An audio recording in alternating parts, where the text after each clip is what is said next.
Winter 1941 to 1942. It seemed that Germany's lightning offensive had run its course, and a new, cold chapter of the war had begun on the Eastern Front. The Germans, having stretched their supply lines to the limit and unable to prepare for the Russian winter, found themselves up against fierce Soviet resistance.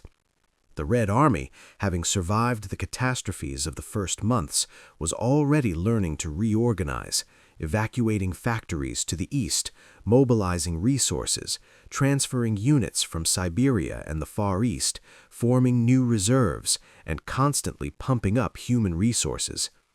This was a war not only of tanks and aircraft, it was a war of factories, railways, fuel, and the steely endurance of men. When the cold weather softened the Germans' offensive advantage, the Soviet command began preparing counterattacks. The counteroffensive near Moscow in December 1941 demonstrated that the Germans were no longer invincible. Winter not only halted the blitzkrieg, it gave Stavka time for professional mobilization, retraining reserves, preparing artillery, and forming shock groups. Throughout 1942, both sides regrouped and prepared for new attacks, the Germans to seize the initiative, the Soviets to reverse the fate of the front.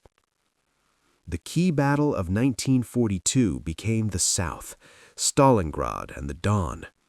Hitler prioritized the southern direction.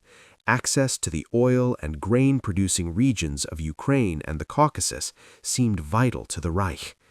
German forces, Army Group South, attempted to secure access to the oil fields near Baku, block supply routes, and clear the rear for future operations.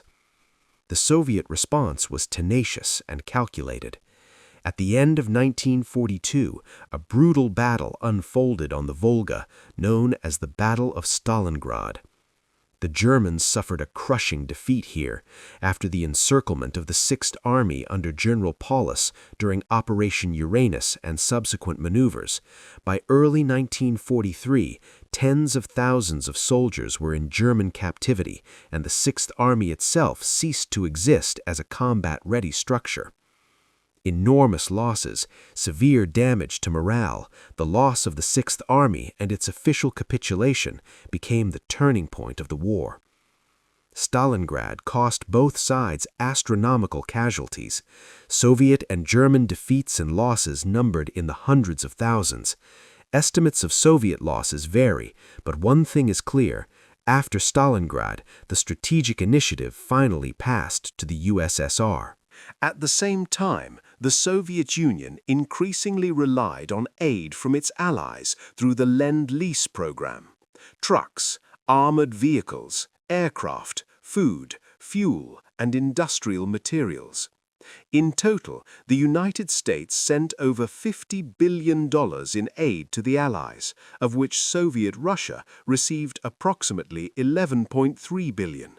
Equipment and resources that helped increase the Army's mobility and supply lines on the front lines. This invisible supply line didn't solve all the Red Army's problems, but it gave it a decisive logistical advantage. Thousands of American trucks and other vehicles helped restore mobility and supply lines in the extreme conditions of the Eastern Front.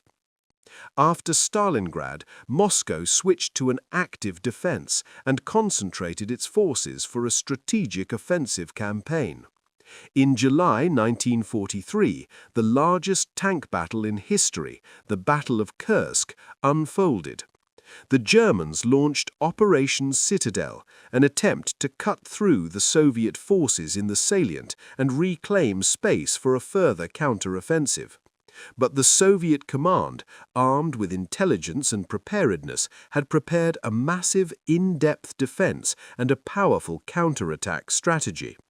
The Battle of Kursk ended in defeat for the German forces, ushering in a devastating Soviet offensive.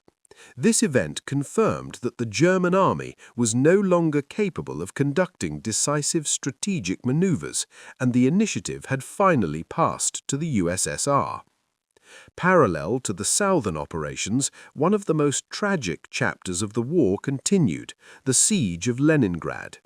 The city's residents endured nearly 900 days of horror, hunger, cold, daily bombing, and the moral torrent of human endurance. The siege is estimated to have killed approximately 2 million residents, a figure that includes civilian casualties, losses during combat, and deportations. Despite the difficulties, the city persevered. Breakthroughs along the road of life across Lake Ladoga, the heroic defense, and the intervention of the Red Army in 1943–44 gradually weakened the enemy encirclement. Finally, in the summer of 1944, the siege was finally lifted during the Leningrad-Novgorod operation. After Kursk, Soviet planning shifted to a series of strategic offensives, one of which, Operation Bagration, summer 1944, became a disaster for the Wehrmacht in Belarus. The operation surpassed many in scale and effectiveness. Soviet armies broke through the German fronts, encircling and destroying significant forces. For the Germans, this was a major defeat. Estimates indicate hundreds of thousands of casualties in personnel and equipment, a strategic loss of control over Central and Eastern Europe, and the opening of the way for Soviet troops to Poland and the Baltic states. The data on German losses at Bagration are among the most dramatic in the history of the war. A rapid series of Soviet successes in Belarus, Ukraine, the Balkans reshaped the political map of Europe. Partisan warfare erupted in the occupied territories. In Yugoslavia and Greece, in Poland, resistance of all stripes held firm and complicated German administration. Simultaneously, the Allies opened a second front in the West, the Normandy landings in June 1944, leaving the German command caught between two attacks, Eastern and Western. The Germans were suffering a painful shortage of manpower and fuel. Their only way out would have been a quick turnaround, but this was no longer possible. Soviet power was growing, while Germany's capabilities were declining. A key element of the Soviet successes was logistics. American and Canadian trucks, locomotives, spare parts, and food arrived just as the Red Army was learning to move quickly along the newly liberated roads.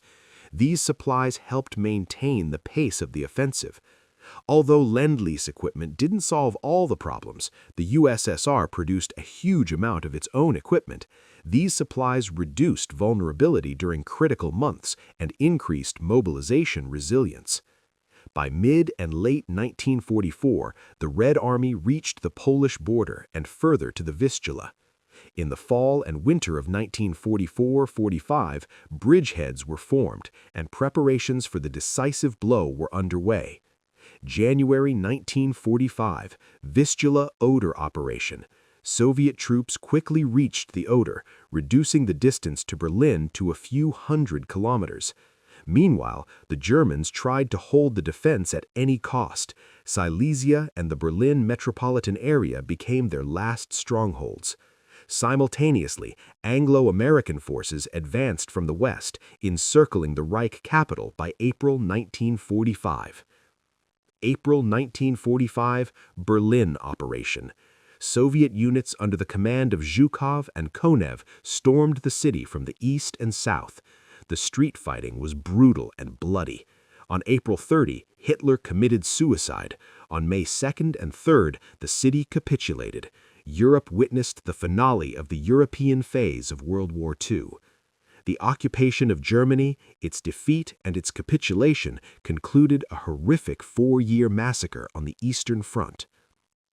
The enormous loss figures are difficult to summarize in a single paragraph, but it's important to give an idea of the scale. Millions of soldiers on both sides died or were wounded. Tens of millions, including civilians, suffered from starvation, deportations, and repression, and millions were taken prisoner. Stalingrad itself resulted in hundreds of thousands of casualties. The Siege of Leningrad, tens of hundreds of thousands of civilian casualties. Operation Bagration crushed significant German forces. The overall picture is one of Germany's devastating losses and the historic depletion of its manpower reserves. Germany. In 1942–43, the Reich command attempted to hold territory and launch local counterattacks, but its strategy gradually evolved from a quick blitzkrieg to a war of attrition. Shortages of fuel, raw materials, and personnel, and the growing threat on two fronts made any major offensive operation impossible. Furthermore, Hitler's political decisions, ordering no retreat and interfering with operational decisions at the high command, exacerbated the situation. The USSR perfected operational depth, a combination of powerful artillery, manpower, and maneuverable reserves, reinforced by equipment, T-34, KV, and logistics, including Lend-Lease. Strategy shifted from survival to the consistent destruction of the front line and the displacement of the enemy. The key was the combination of massive artillery fire, armored maneuvers, and deep encirclement operations. Britain and the United States increased pressure on Germany from the west and south, Italy, France, the Mediterranean, while simultaneously supporting the USSR with supplies. The combined effect of two fronts created a pressure from which Germany was unable to recover. Behind the maps, figures, and strategies are living people. Letters, memoirs, and frontline diaries are full of tragic and courageous scenes. Volunteers volunteering for penal battalions, female workers shifting production, officers drawing maps before a new offensive, elderly people and children who survived the Siege of Leningrad. These personal stories help us understand the price of victory. Millions of human destinies, lives, and cities destroyed once again remind us why this conflict is called the general cataclysm of the 20th century. If in the first part we saw how the Germans' lightning blitz stalled at the gates of Moscow and on the approaches to Leningrad and Stalingrad, then in this part we see how the cost of this mistake increased for the Reich. From Stalingrad to Kursk, then to Bagration and Berlin, the road was bitter, swift, and deadly. Lend-Lease, mass mobilization, and industrial restructuring of the USSR and the opening of a second front by the Allies created a combo from which Germany could not recover. In the spring of 1945, the world entered a new era. But the price of victory, millions of human lives and cities lying in ruins, left a deep mark on history.